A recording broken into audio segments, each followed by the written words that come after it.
Հոգեբանական գիտությունների տեխնացու Երևանի պետական համալսարանում դասավանդող Հայաստանի հոգեբանների միության գործադիր տնօրեն Հրաչյա Հովհաննիսյանին, բարև ձեզ։ Բարև ձեզ։ Շատ ուրախ ենք, որ ժամանակ տրամադրեցիք եւ համաձայնվեցիք այս զրույցին եւ գիտեք, վերջին մի քանի շաբաթվա ընթացքում մենք արդեն մի քանի զրույցներ ենք կազմակերպել եւ ունեցել հենց ձեր մասնագիտության ներկայացուցիչների հետ, բայց հոգեբանությունը այնքան լայն ասպարեզ է, այդպիսին իր առանձին ճյուղավորումներով, ուղղվածություններով եւ այլն, եւ չնայած նրա, որ բավականին հաճախ են հոգեբանները մեզ մոտ հյուր գալիս, այնուամենայնիվ պատկերացրեք դեռ թեման սպառված չէ եւ ասեմ, որ այս շաբաթվա ընթացքում եւս մի զրուցակից ենք ունենալու ձեր ոլորտը ներկայացնող, ինչեւ ուրախ ենք շատ նորից ողջունել ձեզ։ Փոխադարձաբար Հրաչյա, գիտեմ, որ աշխատում եք պաշտպանության նախարարության հետ, կառավարության հետ եք համագործակցում, նախ կուզենայի պատմեիք ինչ եզրեր եք համագործակցության գտել։ Ենթադրում եմ պոստ-տրավմատիկ, չէ, այդ վերականգնողական հոգեբանության հետ կապված բազմաթիվ գործեր եք իրականացնում եւ ծրագրեր, բայց հավանաբար ձեր մանրամասները տեղին կլինեն հենց հիմա, խնդրեմ։ Շնորհակալություն, ինստիտուցիոնալ առումով Հայաստանների հոգեբանների միության ներկայացուցիչները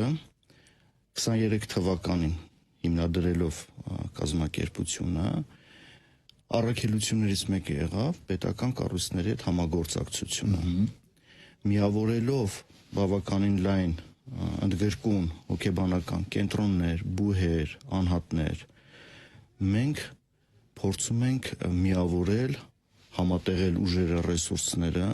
եւ պաշտոնական մակարդակի վրա դնել կառավարության հետ համագործակցությունը։ Մեր համագործակցությունը առողջապահության նախարարության հետ է, կրթության նախարարության հետ է, պաշտպանության նախարարության հետ է, պաշտպանության նախարարության հետ կազմակերպության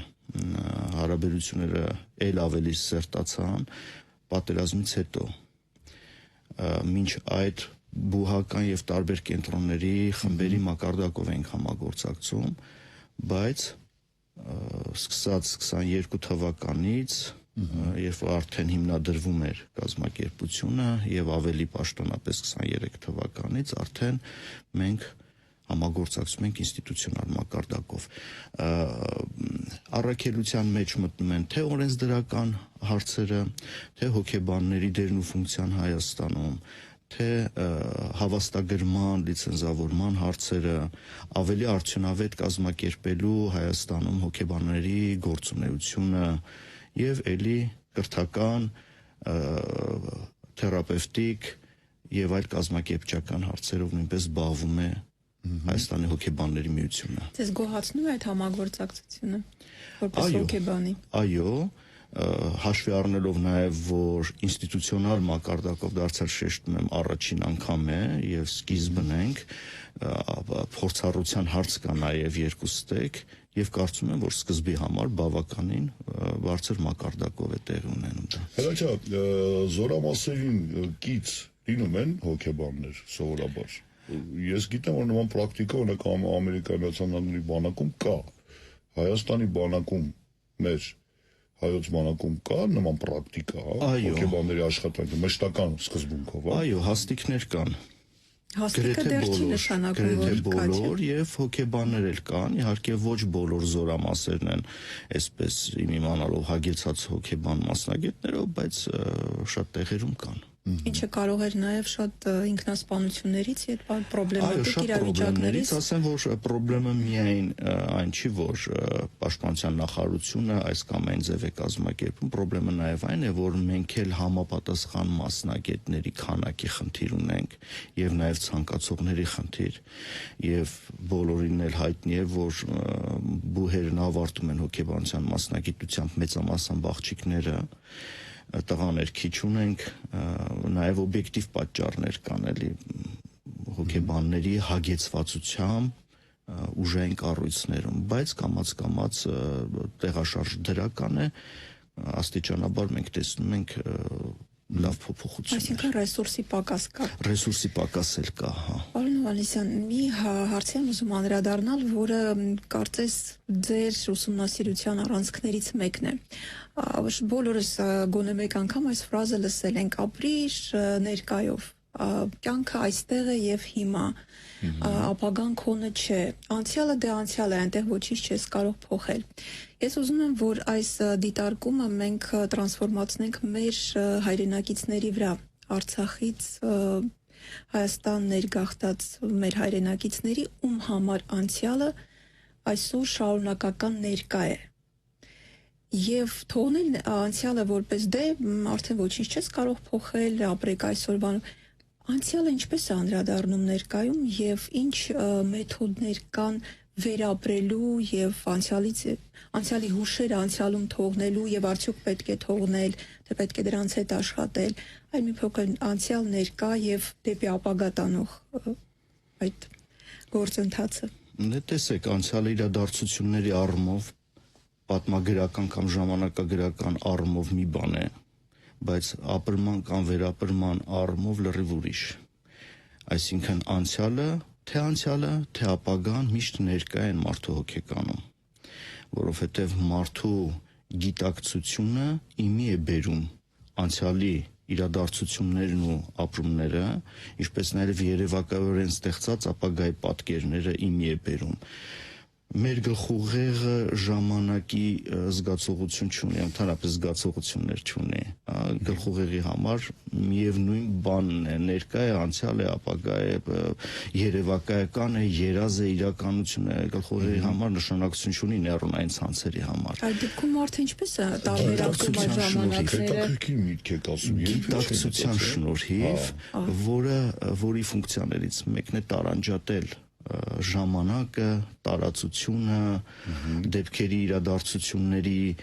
հերթականությունը կամ իմաստավորվածությունը եւ անցյալում լինել հնարավոր չէ, բայց անցյալը միշտ ներկա է։ Այսինքն կախված նրանից, թե մարդը ինչպես է վերաբերվում իր հետ տեղի ունեցածին, նրա հիշողությունը միշտ այս պահի հիշողություն է։ Նրա հիշողությունը անցյալի մասին է, բայց անցյալ չէ։ Նրա երևակայությունը ապագայի մասին է, բայց միշտ ներկա է, այսինքն մարդը այստեղ եւ հիմա է ունենում իր ապրումները, զգացմունքները, իր մտորումները եւ կախված նրանից, թե ինչ հոգետրավմատիկ իրավիճակներ են եղել մարդու կյանքում, որոնք դեռևս չեն հաղթահարվել, դրանք այսօր կարող են ակտուալ ձևով ներգործել։ Ավելին ասեմ, մեր օրգանիզմը եւ հատկապես գլխուղեղը դրանք ընկալում է, որ հենց հիմա է դա տեղի ունենում։ Եվ մեր օրգանիզմի փոփոխությունները շատ նման են այն բանին, թե հենց հիմա է տեղի ունենում մարդու հետ այդ տրավմատիկ իրադարձություն։ Այսինքն երբ գիտակցությունն է բերում, հա, այո, մենք գիտակցության մեջ միշտ ունենք անցյալում տեղի ունեցած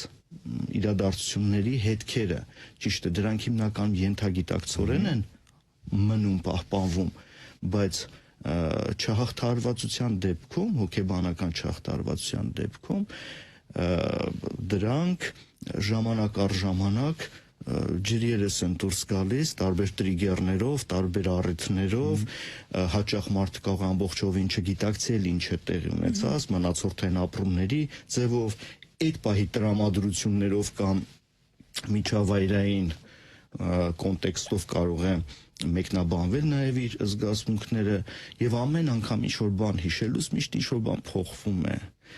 Շատ դժվար է մշտապես ստուգել արդյոք մարդը այն ինչ որ հիշում է հիմա,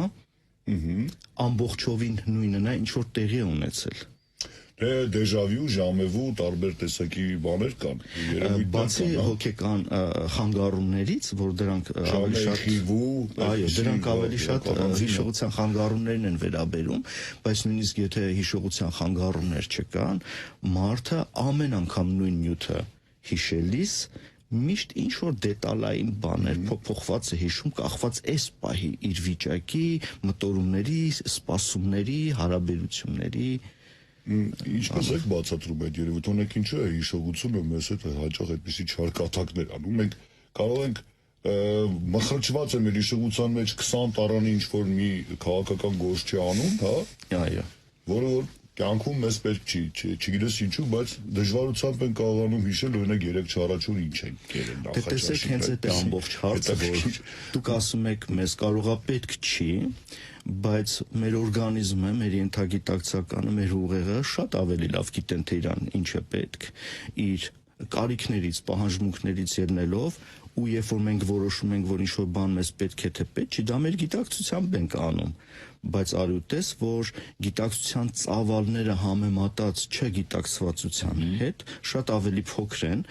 եւ մենք համարյա ոչինչ չենք տիրապետում, համարյա ոչինչ չենք կառավարում այդ բովանդակությունների մեջ։ Կամացին է, ասենք հիշողությունը, եթե մենք փորփրում ենք մեր հիշողությունը, կամացին է մեր ուշադրությունը, հա, կամք կա, մեր գործողությունները վերահսկելու, ինչ որ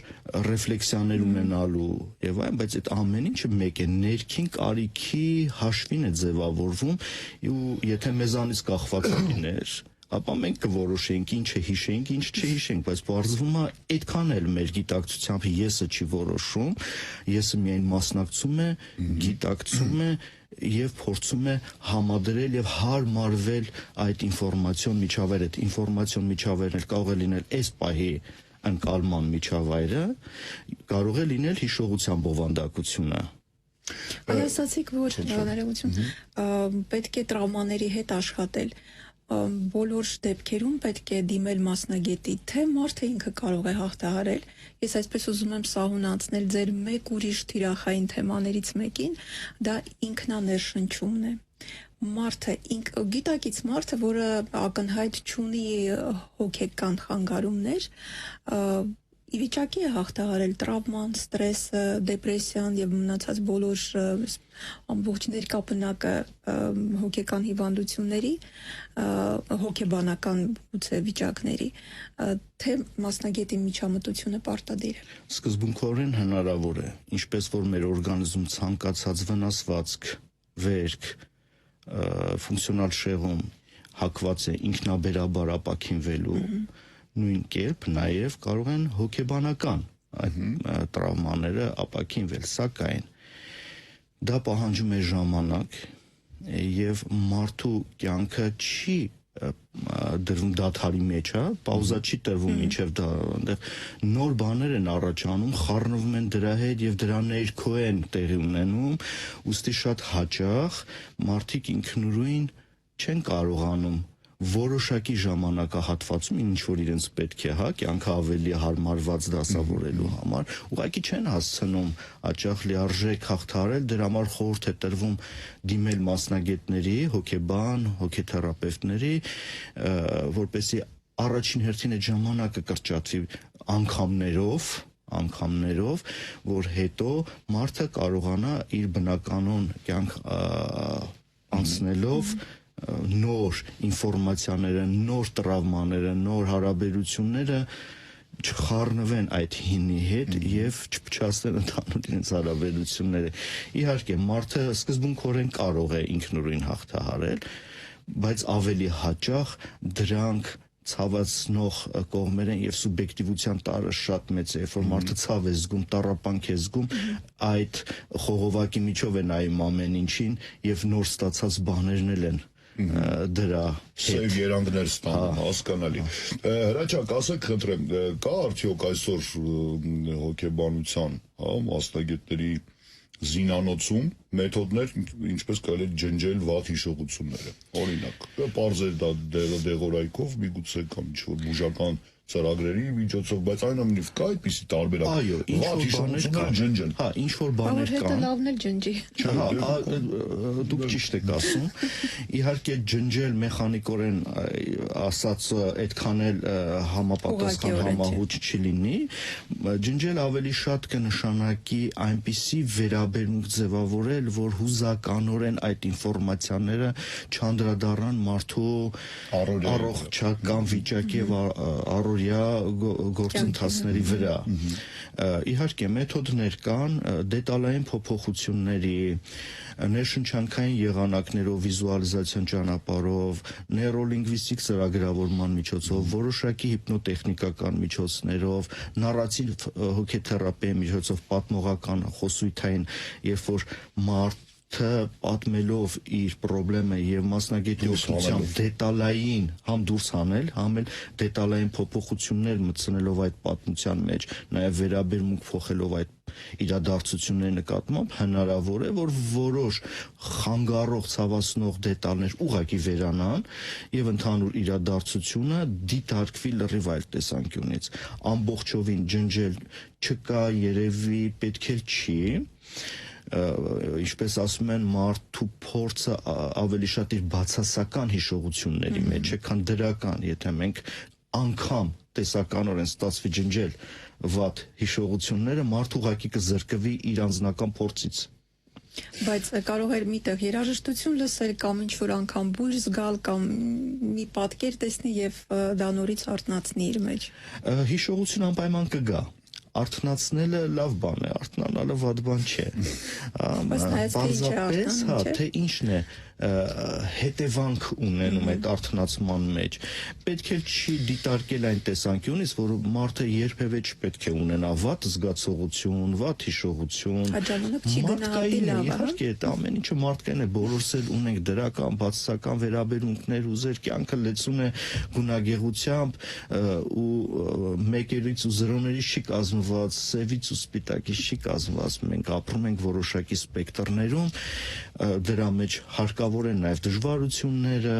կյանքի բացասական ասպեկտները,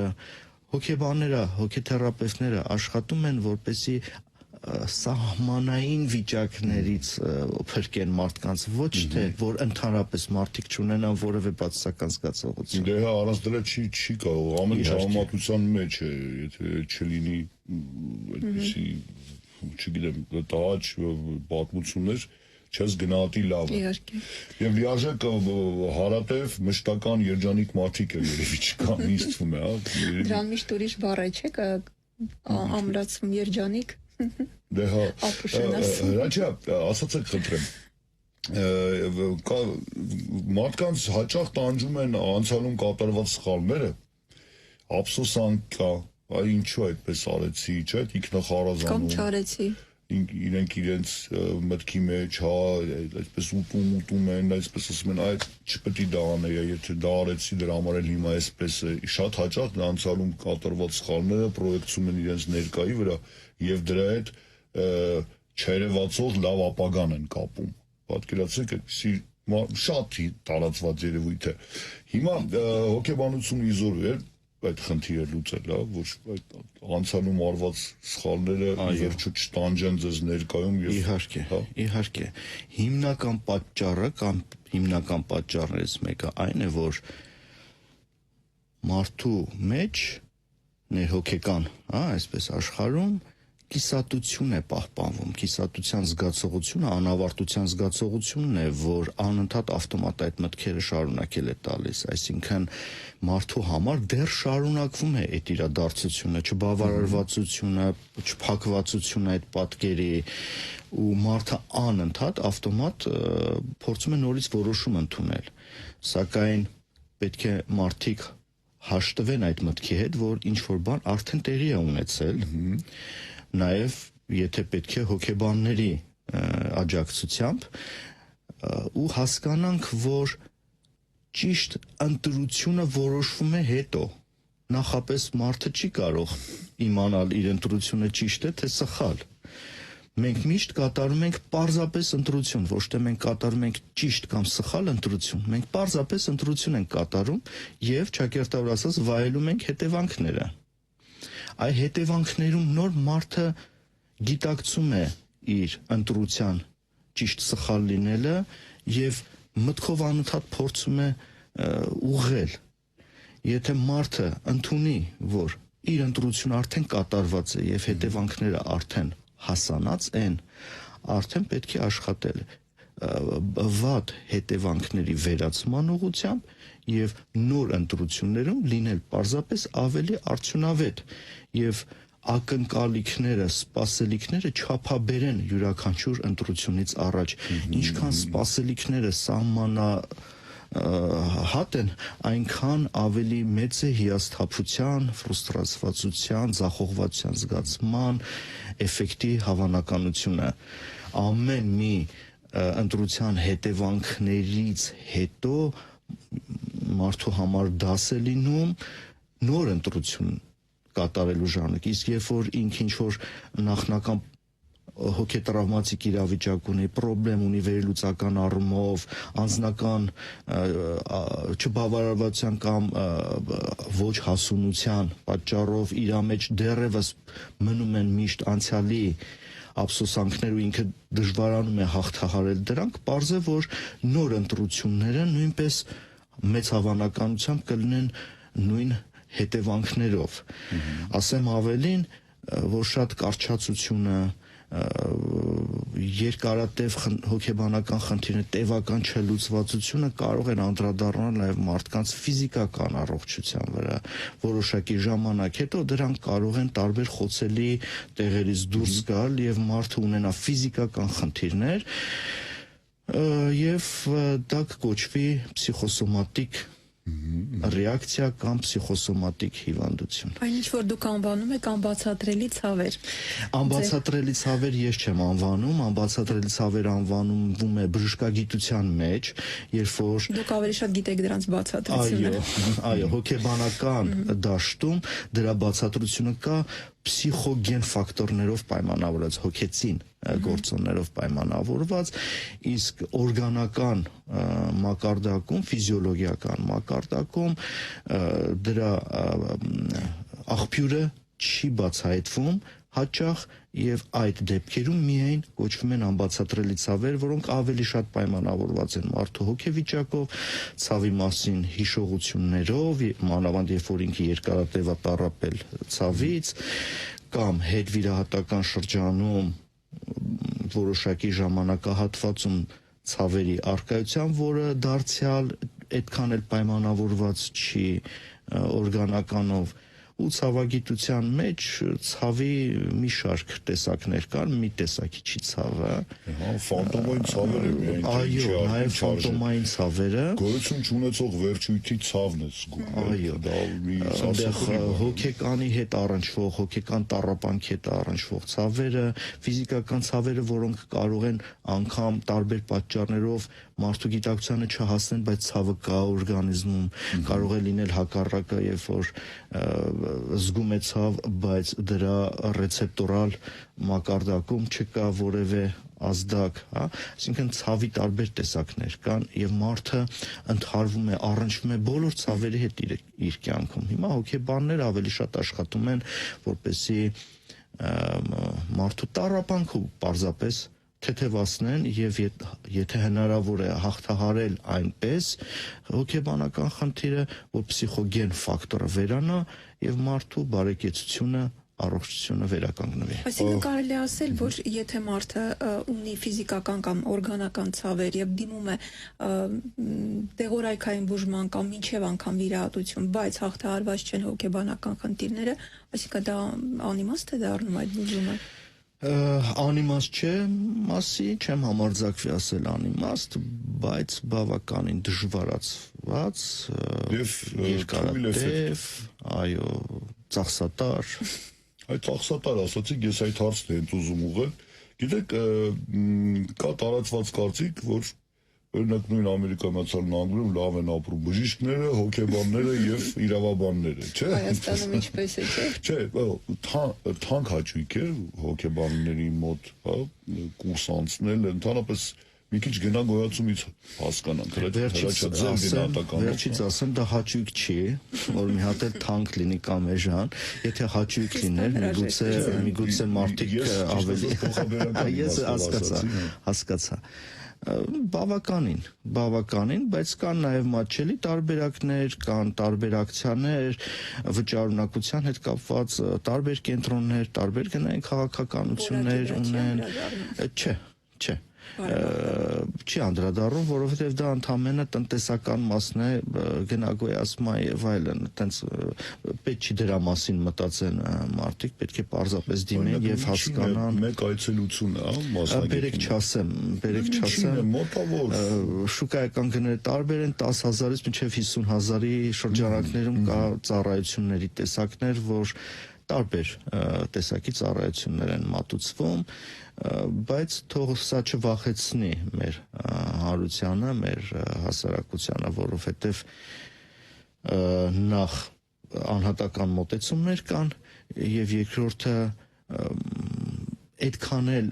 ծախսատար չի իրենց համար, եթե համեմատենք ֆիզիկական առողջության վերականգնման առումով։ Միևնույն է ֆիզիկական առողջության համար մարդիկ ծախսանում են։ Հա, հետո բացի դրանից հիմա Հայաստանում արդեն սկսել է նաև ապահովագրական փաթեթների մեջ մտնել հոգեբանական ծառայությունից օգտվելը որոշ կազմակերպություններում տրամադրվում է դա, այսինքն սովորական աստիճանաբար դառնում է առողջության պահպանման վերականգնման ծրագրերի շրջանակներում։ Այսօր շատ բան մարդիկ փոխարինում են համացանցով, օրինակ ֆիթնեսը, հա, եթե դա պայմանական տարեկան կամ ամսական որոշակի գումար, ասում են չի տամ, եթե կարելի է միացնել եւ վիրտուալ մարզիչի հետ նույն այդ շարժումները անել երաժշտության ներքո եւ այսպես շատ բնագավառներ կարող ենք օրինակ բերել, նույնը ինքնաբուժության մի մասը կազմում է մտնել համացանցում կարդալ, եթե կա դիագնոզ, ախտորոշում, ապա համացանցից վերցնել բուժման տարբերակները։ Բավականին շատ է։ Առցանց ծառայությունները Ես մի փոքր այլ հարցս այլի մասին էր, շատ հոգեբաններ կան այսօր, որոնք գուցե եւ լիցենզավորված չեն, գուցե իրավունք չունեն խորհուրդ տալու, բայց այսպես շատ լուրջ դեմքով մարդկանց ասում են, որ եթե դեպրեսիա եք ապրում, այսպես արեք, այնպես արեք, մարդիկ ինչպես տարբերակեն, ում հետևեն, ում չհետևեն, որովհետև դա ի վերջո կարող է վնասել հոգեկան առողջությանը։ Իհարկե ես ողջունում եմ ինքնակրթությունը, երբ որ մարդիկ հետաքրքրվում են, կարդում են, նայում են, լսում են, ուղղակի այստեղ վտանգն այն է, որ դժվար ստուգելի է թե իրենց օգտագործած աղբյուրները որքանով են հավաստի եւ որակավորված։ Ինչ վերաբերում է անհատների մասով կարող են մարդիկ հետաքրքրվել նույն սոցկայքերում, հետաքրքրվել ինչ մասնագետ է, որտեղ ավարտել, Փառք Աստծո, այսօր նաև Հայաստանը հնարավորություն ունենք Հայաստանում անձնական կապերի միջոցով դուրս գալ ինչ-որ մարդկանց վրա եւ այլն, ինչ վերաբերում է լիցենզավորման, Հայաստանում լիցենզավորում չկա հոգեբանների համար, դրա համար մի քիչ այդ առումով շատ-շատերը ավելի համարձակ են եւ հանդուգն են գործում, պատասխանատվությունը ավելի շատ բարոյական, էթիկական նորմերով է եւ մասնագիտական հանրության կողմից ընդունվածությունով, այս էլ է շատ կարևոր, որ մարդիկ հետևեն տեսնեն տվյալ մասնագետը որքանով է ներառված մասնագիտական տարբեր հանրությունների մեջ։ Դե քանի որ ես այս պահին ներկայացնում եմ Հայաստանի հոգեբանների միություն հասարակական կազմակերպությունը, կարող եմ այդ տեսանկյունից ասել, բայց Հայաստանում կան էլի այլ կառույցներ, կազմակերպություններ հոգեբանական, որ որևէ կազմակերպության, որևէ հանրույթի կողմից ինչքանով է ընդունված տվյալ մարդը, ինչ գիտահետազոտական աշխատանքներ ունի, ինչ պրակտիկաներ ունի, որովհետև հաճախ այդ բլոգերները, այսպես ասած, բավականին գրագետ միջավայր են ստեղծում, տեսքը, տեսարանը, ձայնը համապատասխանում օգտագործում են եւ դիտումներ են հավաքում շատ եւ կարող են նաեւ շփոթեցնել։ Դրա համար ես խորհուրդ եմ տալիս, որ կոնկրետ հետաքրքրվեն տվյալ աղբյուրի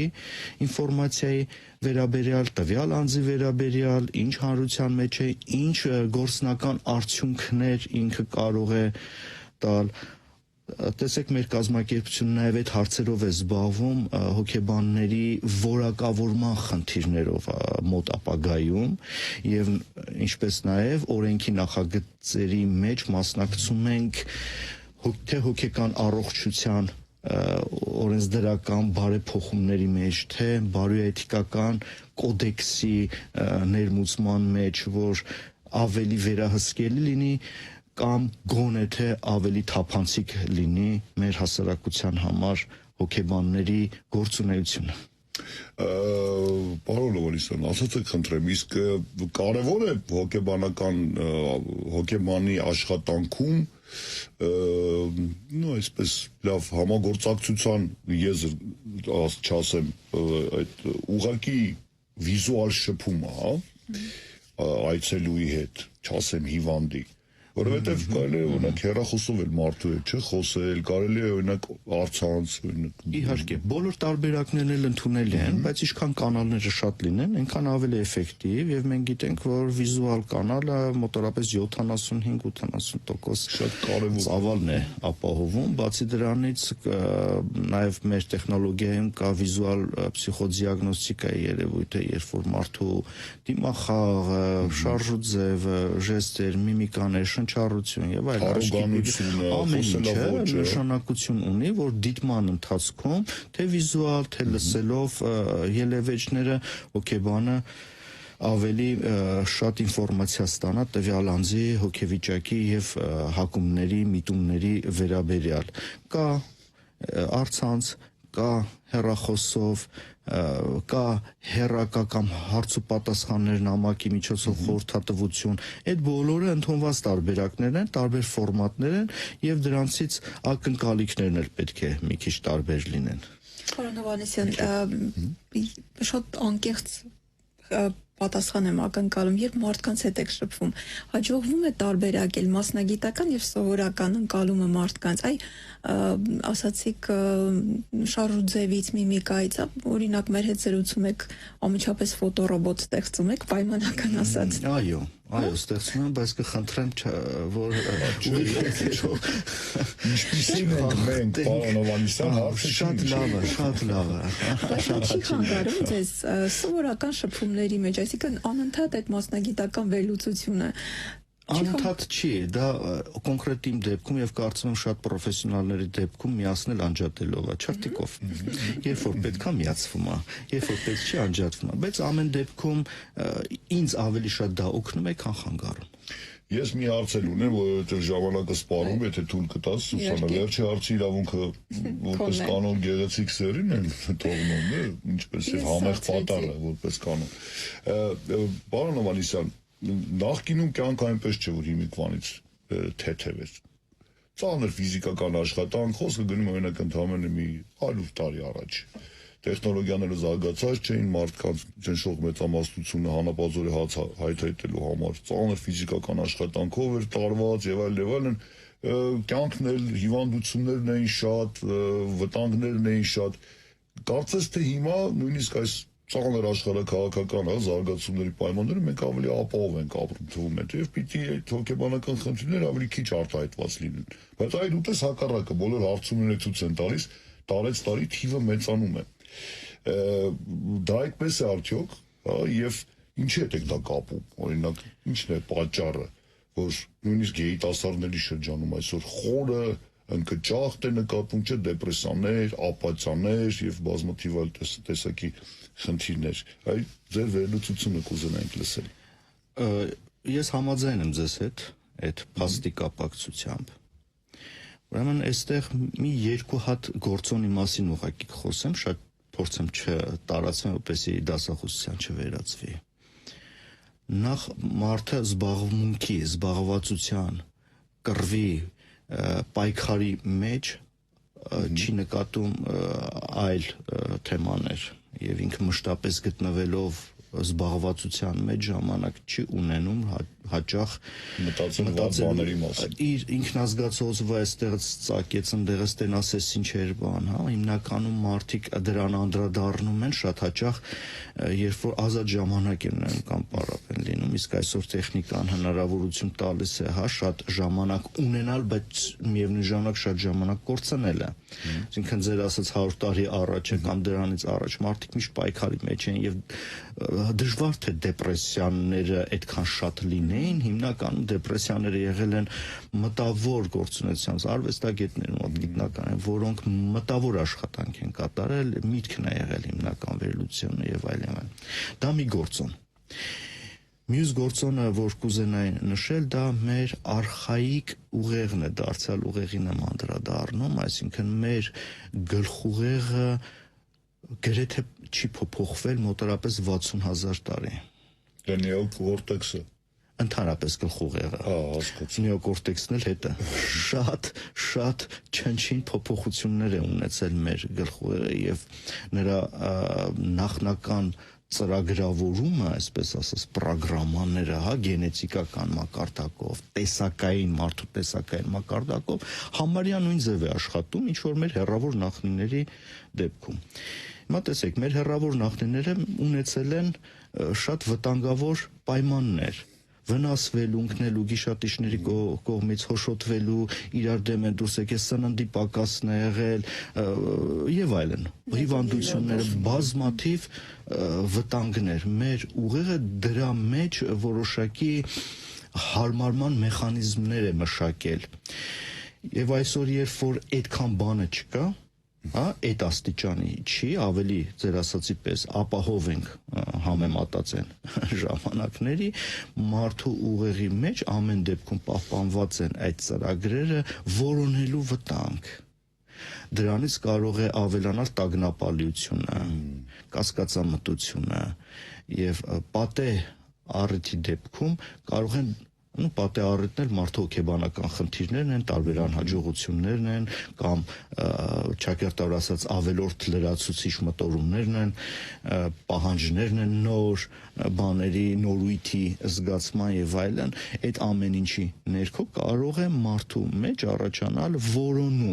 որոնում ոչ միայն իր պահանջմունքները բավարարելու աղբյուրներ, նաեւ որոնելու պոտենցիալ վտանգները։ Դրա համար հիմա հնարավոր է, որ այդ պատճառով է, որ շատ տագնապայնությունը բարձր է, տագնապային խանգարումներ կան, դեպրեսիվություններ շատ, որտեղ մարդը շատ բան գիտի, շատ բան է տեսնում, շատ բան է պահանջում, բայց քիչ է բավարարվում, երևակայությունը թուլացել է իմ կարծիքով մարդկանց, որպեսզի գոնե երևակայորեն կրեատիվ ձևով բավարարեն իրենց պահանջմունքները եւ ամեն ինչ գնում է դեպի նյութական աշխարհ, փորձում են ֆիզիկական նյութական աշխարհում գտնել այն լավ բաները, որոնցով իրենք կբարեն եւ դրանք երբեք չեն բավարարելու։ Երևակայության ֆունկցիաներից մեկը նաև բավարարել ինչ-որ պահանջմունքներ, որոնք ֆիզիկապես անհնար են դառնում։ Եվ ընդ որում այդ ցանկությունը իրերի միջոցով բավարարելու շատով օգտագործում են արտադրողները։ Օրինակ ամեն տարի նոր մոդել է դուրս գալիս iPhone-ի կոպի ֆունկցիոնալ առումով այնքան էլ ես միշտ չեմ, բայց քեզ պահում են այդ մրցավազքի մեջ։ Եվ այդ նորույթի զգացողությունն է, էֆեկտն է, հա, որ մենք անընդհատ ձգտենք նորույթի, նույնիսկ անօգտակար, անպիտան բաներ, որոնք նորույթի էֆեկտ են առաջացնում, կարող են կարճաժամկետ նաև մեր հորմոնալ դաշտում փոփոխություն անցնել։ Մի կարճաժամկետ, մի կարճատև բավարարվածություն զգա, ու հետո նորից անցնի ու ավելի խորանա, որովհետև մարդը ընդհանուր կերպով լավ չի կարողանում իմաստավորել եւ երևակայել, ստեղծագործաբար մոտենալ իր կյանքին։ Գիտեք, մեր զրույցի ավարտական հատվածը կարծես նոր սկսեցինք, հա, հենց այսպես կուզենայինք երևի սկսել մեր զրույցը, պարոն Հովհաննիսյան, բոլոր դեպքում շնորհակալություն, որ եկաք։ Ես շնորհակալ եմ, հրավիրեցիք։ Մեծ քայլերով անցանք խոշորացված, չէ, դիտարկումներով, գլխավոր թեմաներով, բայց չհասցրեցինք եւ յուրաքանչյուրը մանրագրքիթ խորացված նայել, ափսոս իհարկե, բայց ֆորմատն է այդպեսին, մեր զրույցները կարճ են, բոլոր դեպքերում այն ժամանակը, որ անցկացրեցինք միասին, չափազանց հետաքրքիր էր մեզ, որպես հաղորդավարներ եւ վստահ եմ մեր ռադիոլսողներին էլ։ Ես ուզում եմ հիշեցնել, որ մեր հյուրն էր հոգեբանական գիտությունների տեխնացու Երևանի պետական համալսարանի դասախոս Հայաստանի հոգեբանների միության գործադիր տնօրեն Հրաչյա Հովհաննիսյանը եւ պատկերացրեք զրույցը դարձյալ կիսատ ենք թողնում, որովհետեւ նախորդ հյուրին հոգեբանին ասեցինք այս գեշտալտը չենք փակում, որպեսզի նորից հանդիպենք։ Մենք հանդիպենք։ Շնորհակալություն։ Բաց է մնալու ձեր գեշտալտը այս ֆորմատում։ Շնորհակալություն, որ եկաք։ Մենք ուրախ ենք նորից եւ նորից ձեզ տեսնել այստեղ եւ վստահ եմ մենք այդ առիթը կստեղծենք։